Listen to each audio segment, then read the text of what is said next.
Alright, well, we're back. We decided it's time to give our final analysis of Megacon 08 before moving on to Jacon 08. May coming at you, Orlando. I think it's the Orlando Sun Resort. Somebody help me out with that. Anyway, that's going to be awesome. Last year was great, but I digress. We got to get done with this one first. Now, while we were thinking about what we were going to say, what we liked, what we didn't like, what we would do again, what we wouldn't do again, of course, park the car on the freaking spot is a no-no. Anyway, we decided to listen to our theme, because every year we have a theme song for our trips. This year, our theme for Megacon 08 is very fitting for the release of Super Smash Brothers. And I think you'll hear it in 1 second. Take a listen to this.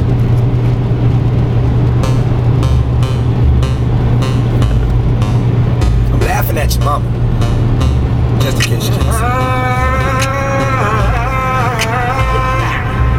Hit the Yoshi on 'em, hit the Yoshi on 'em, hit the Yoshi on 'em, hit the Yoshi on 'em. That's Super Mario, that hoe, Super Mario, that hoe, Super Mario, that hoe, Super Mario, that hoe. I hit the Yoshi on 'em, that's Super Mario, that hoe, hit the Yoshi on 'em, that's Super Mario, that hoe, hit the Yoshi on 'em, that's Super Mario, that hoe, Super Mario, that hoe, Super Mario, that hoe. I hit the Yoshi on 'em, that's Super Mario, that hoe, hit the Yoshi on 'em.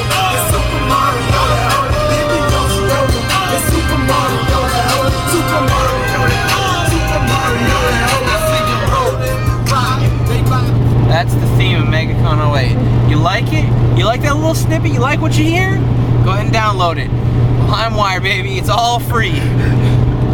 Or if you really want to pay for it, you could probably get it on iTunes. Probably not, though. It's not a very known song. What is the name of that song, Anthony? Crank That Super Mario. And who's that by? I have no flippin' clue. Good answer. So now we're going to our final analysis of Megacon. What we think of it, 1 out of 10. What we like, what we didn't like, what we would do again, what we wouldn't do again. No. What we think about next year, what we think about what we're going to do for next year, if we're going to go next year. For the final analysis, we'll first go to Mr. Tyler Steckman. Lead us off and lead us off right. I feel like it was good, but compared to the last year and the year before, I thought it could have been better. You know, like for like tournament-wise, it wasn't as good. You know, there wasn't as many people. The video game section was pretty good. You know, I mean, there was some old stuff, some good new. Watch it. You know, I got to play a game of Super Smash. I thought it was pretty cool. Watching people that sound like crap playing Rock Band, singing Metallica Into the Sandman really made me angry, because, you know, that's one of my favorite songs, and when you hear people screaming that song and sound like crap, it really, like, you know, ticks you off. But in general, it was a good weekend. I mean, even though, like, we had the car stolen a few hours back. Was it stolen? It was stolen by the tow truck people. And Okay, I'll agree with that. Okay. Okay, and, you know, I mean, it didn't leave me with a good feeling while it was going on, but, I mean, I was still having fun with all the other Yu-Gi-Oh players, so it eased me a little bit.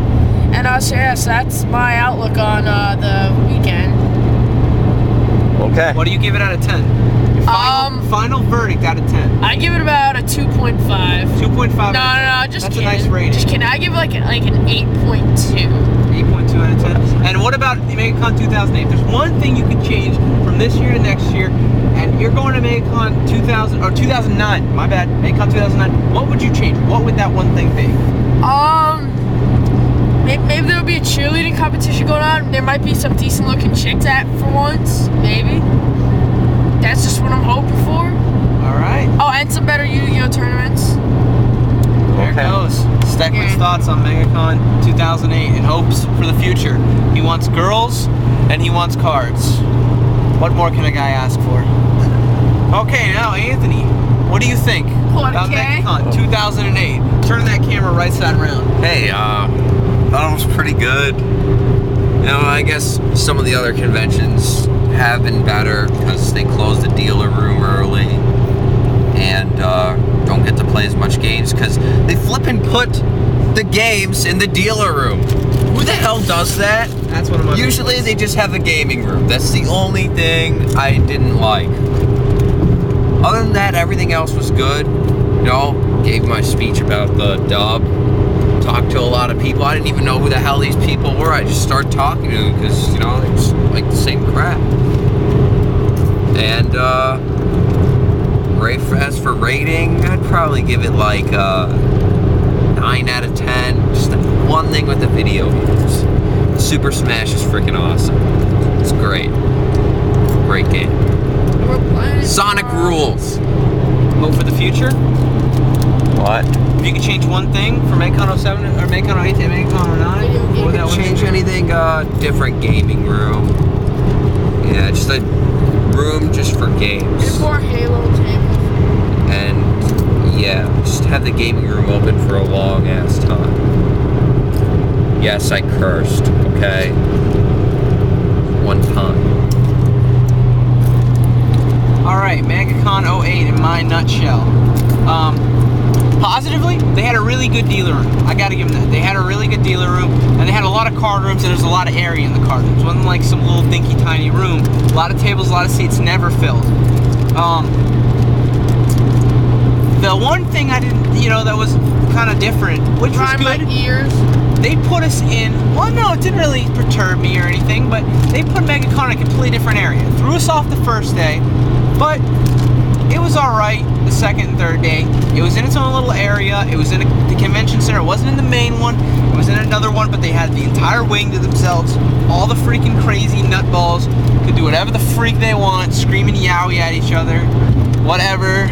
Which was another thing we tried to talk about, these freaks having like a yowie fight. Yowie and Yuri fight. Yowie, Yuri, yeah. Guys were screaming Yuri, girls were screering yowie. And I told everyone to shut the flip up. Bunch of freaking hentai freaks. So I mean that ended up being good. It's a new area, it's a cool area. Got a lot of levels to it, which is good. So instead of everything being on one area, they had the main event room upstairs. They had the dealer room downstairs, the main event room 2 floors above that upstairs, the card rooms and stuff in the middle. So I thought that was alright. Downsides about Megacon, for me, I disagree with these two. There's a lot of them for me. They didn't have really that much stuff to do. Webb pointed that out too, who happens to not be with us because he left a day early because of the same point. There wasn't that much to do. It wasn't like the other conventions where there's video game tournaments, you can go and there's like 3 anime rooms. You go somewhere else, you can do something else. You know, it was the same monotonous stuff over and over again. Once you're done with the dealer room, you're pretty much done with the whole shebang.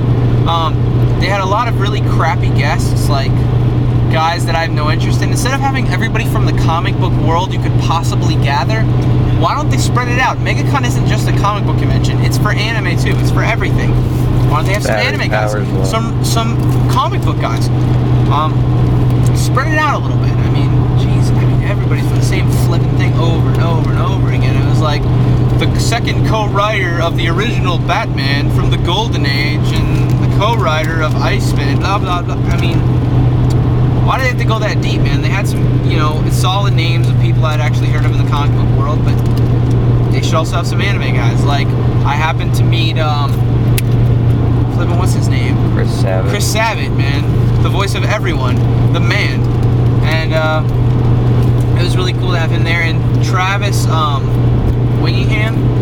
Yeah. Voice of, Roy, Full Metal Alchemist. Leader of the Miniskirt Army. Yeah.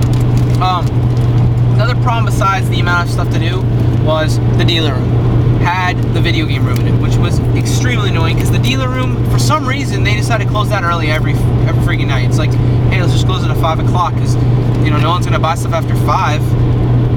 Okay, the place was packed. If you're gonna have a bunch of events in the main room, leave the main room open. That's retarded. And especially if you're gonna have that many video games, they had a really nice setup, a lot of good systems. Leave it open till 11, till 12. You're paying $55 for admission. All right, put it somewhere where you can keep it going, like Jacon. Jacon, you can play all freaking night long. Same thing with AFO. You keep it going. Metrocon, super late too. But this one, not so much. Another cool thing was all the people that were there. Like, the strange thing, you always seem to meet the coolest people when playing Naruto. If you play Naruto, you're like a cool person, because everybody you meet is someone like friendly you can talk to, except that kid who's like, oh, I'll play you in a money match because I'm so good, and you hurt my ego. 5 seconds on 4, 3. I'll be right back.